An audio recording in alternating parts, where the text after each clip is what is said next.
নমস্কার, মঞ্জু কিচেনে আপনাদের সকলকে স্বাগতম। ফ্রাই প্যানকে লো মিডিয়াম ফ্লেমে গরম করে দিতে হবে হাফ কাপ ডালিয়া। নেড়ে চেড়ে ততক্ষণ ভাজতে হবে যতক্ষণ ডালিয়ার কালার চেঞ্জ না হয়ে যায়। ডালিয়ার কালার চেঞ্জ হয়ে গেছে, এর থেকে বেশি ভাজা যাবে না। বের করে রাখতে হবে বাটিতে। লো ফ্লেম মিডিয়ামে 4 থেকে 5 মিনিট ভেজে নিয়েছি। ফ্রাই প্যানে থাকতে গেলে বেশি ভাজা হয়ে যাবে। সেই ফ্রাই প্যানকে গরম করে দিতে হবে 2 টিস্পুন সাদা তেল, দিতে হবে 2টো তেজপাতা, 2টো এলাচ, জিরা, লবঙ্গ, জয়ত্রী ফুল আর দারচিনি। নেড়ে চেড়ে হালকা মতো ভেজে নিতে হবে।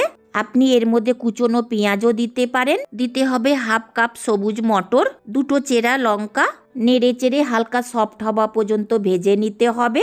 দেব গ্রেট করা গাজর, আমি একটা গাজরকে গ্রেট করে নিয়েছি, আপনি কুচিয়েও দিতে পারেন। দেব 1 টেবিল স্পুন কিশমিশ, 1 টেবিল স্পুন কাজু, পরিমাণে কম বেশি করা যাবে। দেব 1 ইঞ্চি গ্রেট করা আদা।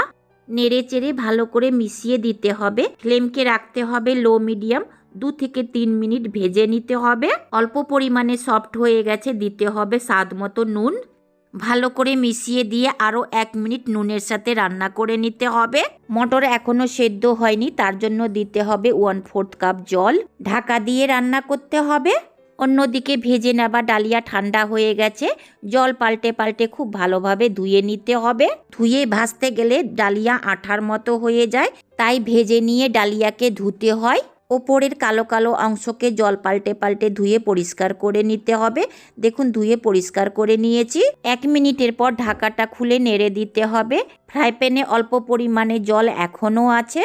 দিতে হবে একটা গোটা স্লাইসে কেটে নেওয়া ক্যাপসিকাম। ভালো করে নেড়ে চেড়ে মিশিয়ে ততক্ষণ রান্না করতে হবে যতক্ষণ ফ্রাই প্যানে জলটা না শুকিয়ে যায়। জলটা পুরোপুরি শুকিয়ে গেছে। এই সবজিগুলো পুরোপুরি সেদ্ধ করা যাবে না, হালকা মতো ক্রাঞ্চ রাখতে হবে, খেতে ভালো লাগবে। দিতে হবে ধুয়ে নেওয়া ডালিয়া। ডালিয়াকে ধোবার পর 4 থেকে 5 মিনিট রেস্টে রেখেছিলাম। গ্যাসের ফ্লেমকে লো মিডিয়ামেই রাখতে হবে।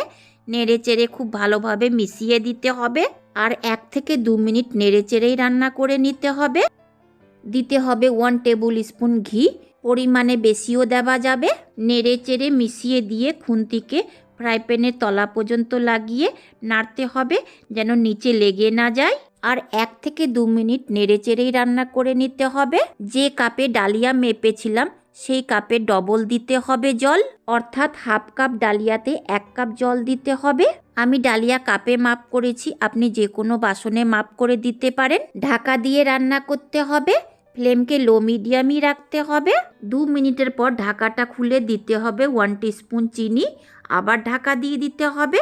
2 থেকে 3 মিনিটের পর ঢাকাটা খুলে খুব ভালোভাবে নেড়ে দিতে হবে। চিনি আগে দিতে গেলে ডালিয়ার কুকিং প্রসেসটা বন্ধ হয়ে যেত, তাই চিনি দেওয়ার পরও আমি নাড়িনি, ডাইরেক্ট ঢেকে দিয়েছিলাম। ভালো করে নেড়ে চেড়ে আবার ঢাকা দিতে হবে। 1 মিনিটের পর ঢাকাটা খুলে খুব ভালোভাবে নেড়ে দিতে হবে। এইভাবেই বারে বারে ঢাকা চাপা দিয়ে ডালিয়াকে সেদ্ধ করে নিতে হয়। জল পুরোপুরি শুকিয়ে গেছে।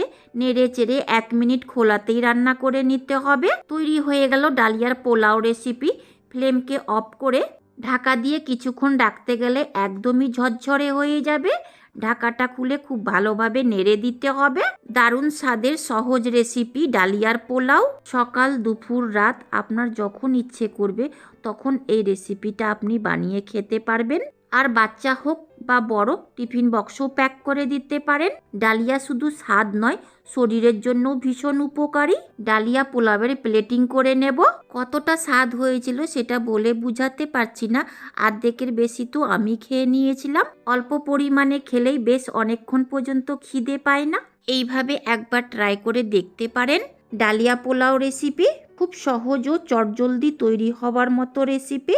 আমি সবজি দিয়ে তৈরি করেছি, আপনি সবজি ছাড়াও তৈরি করতে পারেন বা এর থেকে বেশি সবজি দিয়েও রান্না করতে পারেন। যদি ভালো লেগে থাকে লাইক শেয়ার সাবস্ক্রাইব করতে ভুলবেন না। পাশে আসা বেল আইকনকেও প্রেস করবেন। আমি যখনই কোনো নতুন ভিডিও আপলোড করব তার নোটিফিকেশান আপনি পাবেন। শেষ পর্যন্ত দেখার জন্য অনেক অনেক ধন্যবাদ।